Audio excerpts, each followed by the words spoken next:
Okay, so the point of this particular video is to do another example problem with conduction.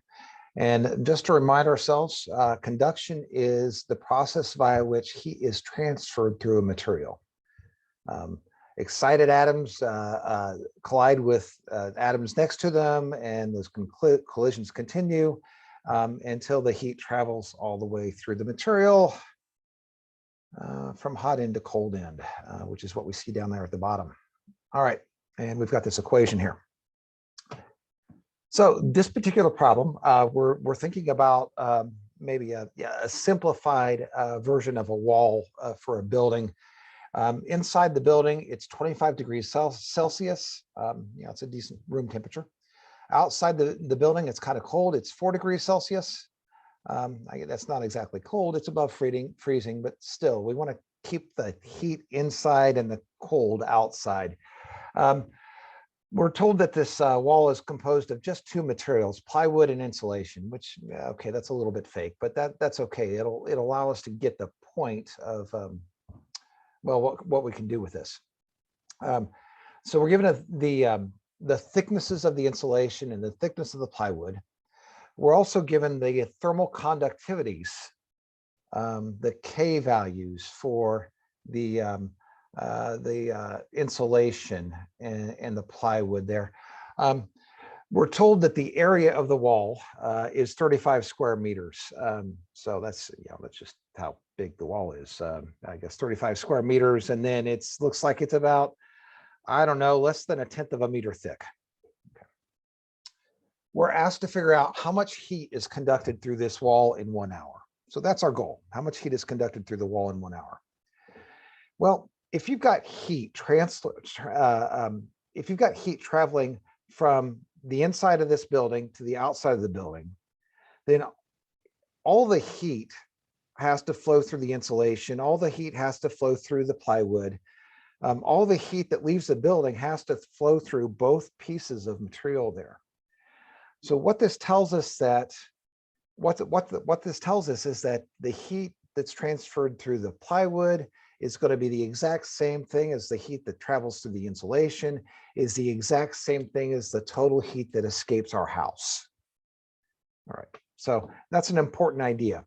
So our total heat that escapes the house is the same thing as the heat that travels through the insulation, is the same thing as the heat that travels through the plywood. We don't have heat stopping somewhere in there. If we did, that means that we would have a buildup of heat somewhere, and that our temperature inside the wall would somehow be hotter than the temperature that's inside the room, which doesn't make any sense. So if we knew either one of these heats, we would be all set, but we don't, because there's just too many unknowns. We know that the temperature inside is 25 degrees Celsius. So that's like the temperature on the hot side of the insulation. But we don't know what the temperature is here on the cold side of the insulation. Okay, so we don't know what that interface temperature is, that interface temperature right there. If we knew what that interface temperature was, then we could use our equation, our Q is equal to Ka delta T over L equation, in order to figure out how much heat is traveling through the wall in 1 hour. Right now, as it stands, we've got the time, 3,600 seconds. We've got the area of the wall, that's 35 square meters. We have our thermal conductivities, K. So if we wanted to maybe figure out the amount of heat through the insulation, we've got the K for the insulation.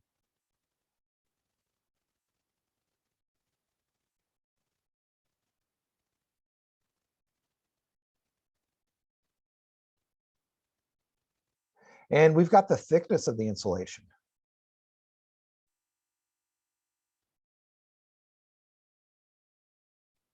So we've got all those things, but one thing that we don't have is the delta T for the insulation. So that's a big old question mark.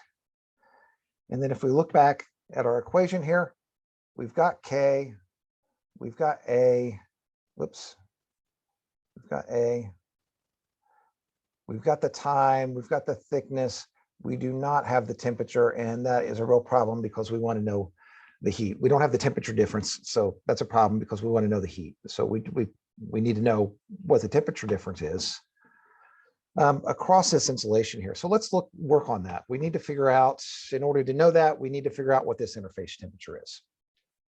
All right. So we are going to take advantage of the fact that this heat that travels through the insulation is the same thing as the heat that travels through the plywood. So let's do that. So this is the heat that travels through the insulation is the same as the heat that travels through the plywood. So we just plug in that equation for heat transfer into both sides. The left-hand side for insulation, the right-hand side for the plywood. Okay, and so we've got this expression here, this Ka delta T over L is equal to Ka delta T over L. All right, so let's fill in the things that we actually know, the numbers. Okay, there we go. We've got our thermal conductivity for insulation times area times our temperature difference, our delta T there across the insulation. That would be 25 degrees here minus the temperature of our interface.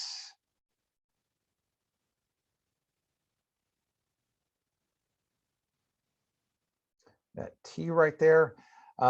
And then we've got time, and then we've got, let's see, the L of the insulation. We've got the same things on the right-hand side of this equation, except now it's for plywood. All right, so let's check this out real quick. There's some things that we can eliminate. We've got area as a multiplier on both sides of this equation. We can eliminate that. We've got the time as a multiplier on both sides of the equation. We can eliminate that. The other thing we have is we've got these units. This, if we look at the units on K, joules per second dot meter dot degrees Celsius. Well, we've got those units, same units on both sides of the equation. We can eliminate those. And again, the meters, we can eliminate those because they're in the same place in this on both sides of the equation. All right, so let's see what that's going to leave us with. Okay, so we've got all that written out, but let's see, let me draw my little lines here again. Line, line, line, line, line through the units, line through the area, line through the time, line through the meter. And what we can do now is we can look at the left-hand side. We've got 0.03 divided by 0.076. So when we do that, when we carry out that division, we end up with 0.395 times 25 degrees Celsius minus T. And then on the right-hand side, 0.08 divided by 0.019 is 4.21 times T minus 4 degrees. You notice in these temperatures differences, it's always the hot side of the material minus the cold side of the material. So for the insulation, we've got 25 degrees minus T. And for the plywood, we've got T minus 4 degrees. Hot side minus cold side for each one of those two materials. All right, the next step here is to distribute out on both sides. So on the left-hand side, I would multiply through by 0.395. This gives me 9.88 degrees Celsius minus 0.395 T is equal to 4.21 T minus 16.8 degrees Celsius. Let's see, I rearrange the equation. I collect all the terms that have T on them, T in them on one side, and all the terms that don't have T in them on the other side. So basically, what do? I add 16.8 degrees Celsius to both sides. So I end up with 26.7 degrees Celsius on the left-hand side. And then what's my next step? I add 0.395 T to both sides. And that's going to leave me on the right-hand side with 4.61 T. All right, at this point, I divide both sides by 4.61, and that will give me my result for my interface temperature. My interface temperature ends up being 5.8 degrees Celsius. All right. So 5.8 degrees Celsius is the temperature right at that interface. All right, good. There we go. This agrees with what we have written out, but I've filled in some steps here. Awesome. Now that I have that temperature at the interface, I can take and, well, let's see, what have we got here? We've got The heat transfer through the insulation, that's K for the insulation, times the area of my, the cross-sectional area of my wall, times the temperature difference across the insulation, times the amount of time that I'm concerned about. It's 1 hour, it's 3,600 seconds, divided by the thickness of my insulation. When I plug all those numbers into my Ka delta T over L equation, I end up getting that there are 9.5 times 10 to the 5th joules worth of heat that escape the house in 1 hour. All right, there we go. Let's see. Let's think through one more. This one a little bit more interactive here. So on this one, we've got cooling coils in a refrigerator. You can picture the, I guess this would have to take place in a freezer because we've got some ice buildup, or potentially have some ice buildup around these cooler coils. These cooler coils are made of metal. They can be made of, in this particular example, either aluminum or stainless steel. We're given the thermal conductivities of both aluminum and stainless steel. Let's see, you may have had this experience in the past that if you don't clean out your freezer for a while, you end up getting some ice buildup, and you can definitely get some ice buildup around those coils.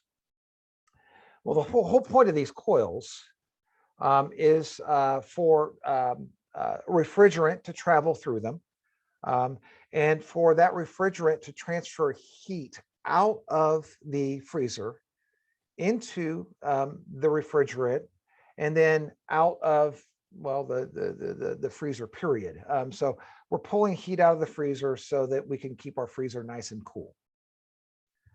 Okay, that heat transfers through the material of the coils into the refrigerant and then gets taken out via forced convection.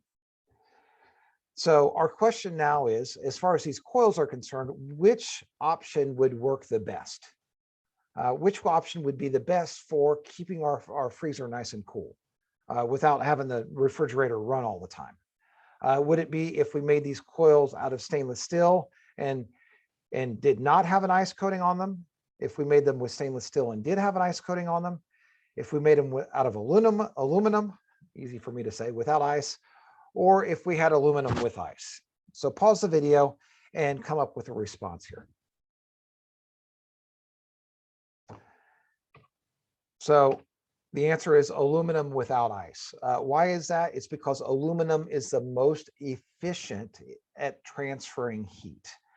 We really want the heat, the excess heat in our freezer to be able to penetrate through that material that's encasing the refrigerant as efficiently as possible, as quickly as possible. So the best choice here is definitely to use the aluminum, and definitely not to have ice, because if we've got ice there, that's an additional material that the heat has to travel through. So aluminum without ice. So if you've got a bunch of ice built up in your freezer, clean it out, because all you're doing is costing yourself money. You're making that refrigerator run longer, and as a result, you have to pay for more electricity. That does it for this one.